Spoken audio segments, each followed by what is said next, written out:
प्रिय छात्रों, आपने पिछले व्याख्यान में भारत वर्षोन्नति कैसे हो सकती है निबंध के 2 पैराग्राफ का विस्तार से विश्लेषण और उसकी व्याख्या देखी और सुनी है। उसी क्रम को आगे बढ़ाते हुए आगे हम देखते हैं कि भारतेंदु हरिश्चंद्र ने भारत वर्ष की उन्नति के लिए और क्या क्या विचार व्यक्त किए हैं और उपाय सुझाए हैं। पहले 2 पैराग्राफ में आपने पढ़ा कि भारतेंदु हरिश्चंद्र दुख मिश्रित क्षोभ गुस्से से ये बात कहते हैं कि ये देश अभागा और आलसी लोगों का देश बन चुका है। इसकी स्थिति वैसी ही हो चुकी है जैसे कि रेलगाड़ी के डिब्बे की होती है। रेलगाड़ी का डिब्बा है, बहुत अच्छा है, कीमती है, लेकिन उसे कोई चलाने वाला नहीं, उसमें कोई इंजन नहीं। दूसरा उन्होंने रूपक दिया कि ये सारा का सारा देश सोया हुआ हनुमान हो चुका है। जैसे हनुमान को जब उनका बल याद दिलाया जाता है तब उनका बल जागृत होता है और तब वो राम के कार्य को करने के लिए आगे बढ़ते हैं, उद्यत होते हैं। इसी तरह से नेतृत्व विहीन इस देश को कोई अगर जगाने वाला हो तो ये क्या नहीं कर सकते हैं। भारतेंदु हरिश्चंद्र ने गोस्वामी तुलसीदास के रामचरितमानस से एक चौपाई का आधा हिस्सा, जिसे अर्धाली कहा जाता है, उसे उद्धृत करते हुए कहा, ये का चुप साध ही रहा बलवाना। जामवंत ने कहा था कि हे बलवान, हे हनुमान, क्या चुप्पी साधे बैठे हो? तुम ये कार्य कर सकते हो, तुम सीता माता का पता लगा सकते हो, तुम लंका के इस समुद्र को पार कर सकते हो, चुप क्यों हो? ठीक उसी प्रकार से अगर देशवासियों को कोई इस तरह से जगाने वाला हो तो निश्चित रूप से ये लोग कुछ भी करने की क्षमता रखते हैं। सो बल कौन याद दिलावे?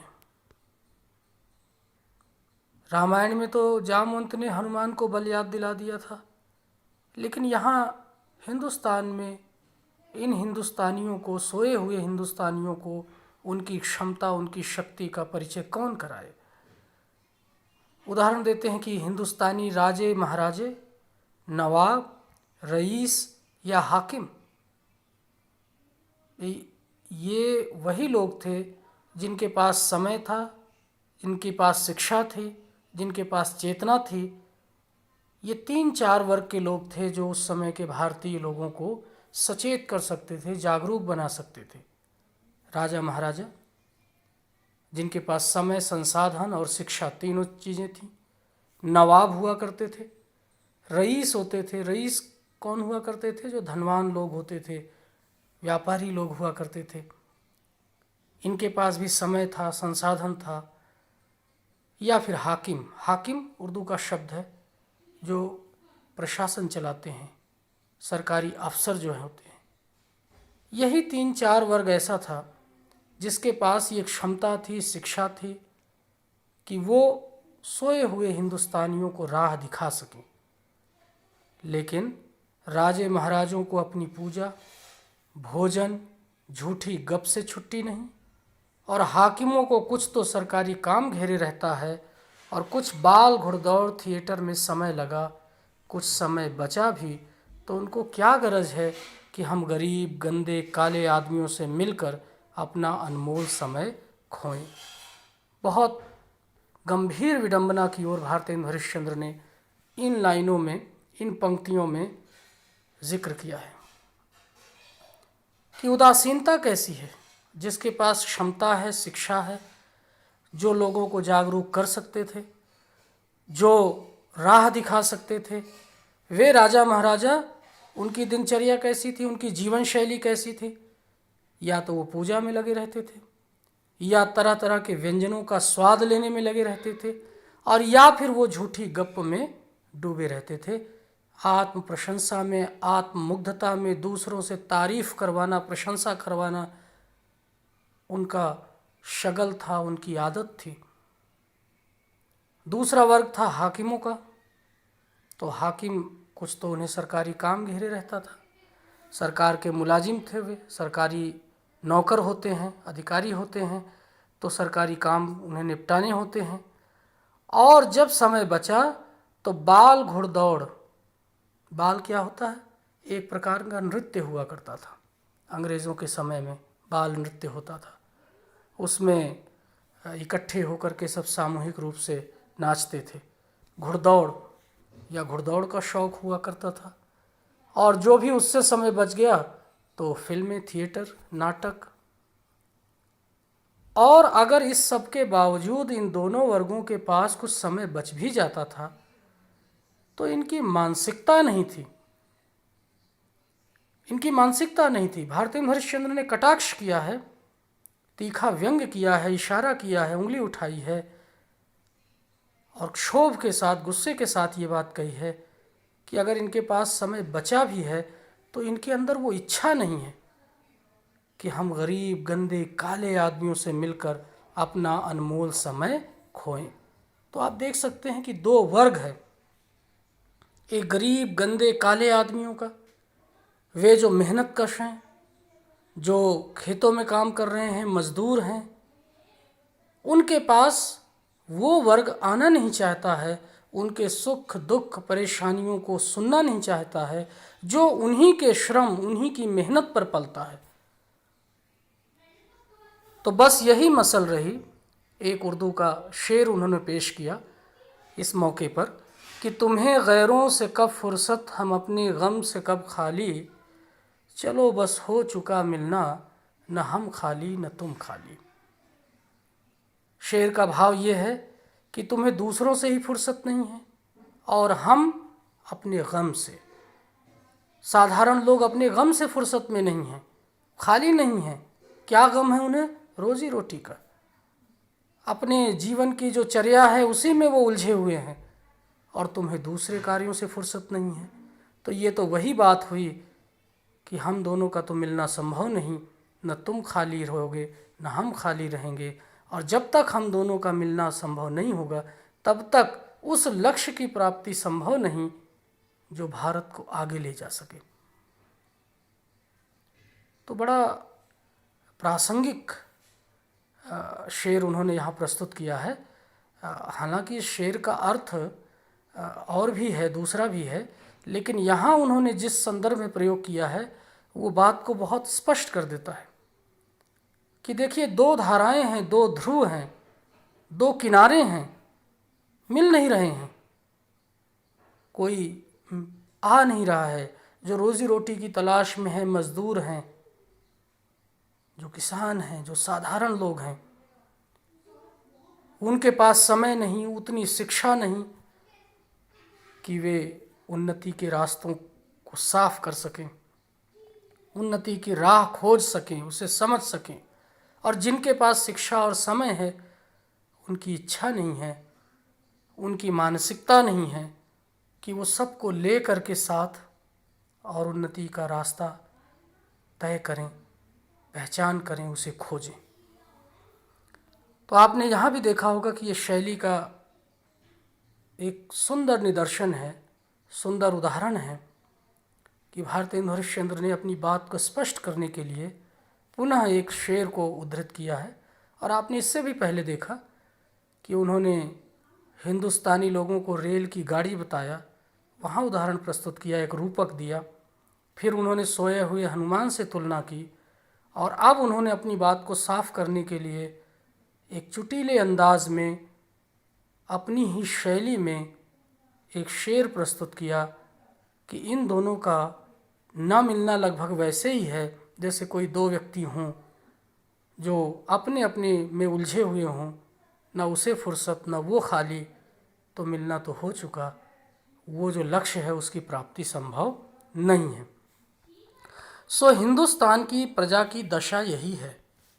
आगे वो विशेष रूप से ये रेखांकित करते हैं कि हिंदुस्तान की जो प्रजा है उसकी इस वक्त की जो स्थिति है वो बिल्कुल यही है। तो क्या है हिंदुस्तान की प्रजा की दशा? दोनों वर्गों के बीच में मेल नहीं, संवाद नहीं। प्राचीन काल का उदाहरण देते हुए बतलाते हैं। लेकिन यहीं पर भारतेंदु हरिश्चंद्र ठहर करके ये भी कहते हैं कि चलो राजे महाराजे नवाब रईस हाकिम इनसे साधारण जन का मिलना, उनके हित की बातें सोचना संभव तो नहीं हो पाएगा, तो क्या फिर साधारण जन हाथ पर हाथ धरे बैठा रह जाए? बोले नहीं। उदाहरण देते हैं कि पहले भी जब आर्य लोग हिंदुस्तान में आकर बसे थे, राजा और ब्राह्मणों के जिम्मे ये काम था कि देश में नाना प्रकार की विद्या और नीति फैलावें। और अब भी ये लोग चाहें तो हिंदुस्तान प्रतिदिन क्या प्रतिक्षण बढ़े। इतिहास की ओर इशारा कर रहे हैं भारतेंदु हरिश्चंद्र कि पहले देश में विद्या और नीति, देश को आगे ले जाने का उत्तरदायित्व तो जिन पर सबसे अधिक था वे राजा महाराजा और ब्राह्मण थे। ब्राह्मण के पास शिक्षा थी, ज्ञान था, राजा महाराजाओं के पास सत्ता थी। तो इन्हीं दोनों के कंधों पर ये भार था कि वे देश में नाना प्रकार की, नाना मतलब विविध प्रकार की, अनेक प्रकार की विद्या और नीति को फैलाएं। और अब भी याद दिला रहे हैं भारतेंदु हरिश्चंद्र कि अगर अब भी ये चाहें तो ये हिंदुस्तान प्रतिदिन क्या प्रतिपल आगे बढ़ सकता है। लेकिन तीखा व्यंग्य करते हुए वो कहते हैं कि पर इन्हीं लोगों को निकम्मेपन ने घेर रखा है। कितना बड़ा दुर्भाग्य है कि जिनके पास सत्ता और शिक्षा दोनों है उनको निकम्मेपन ने घेर लिया।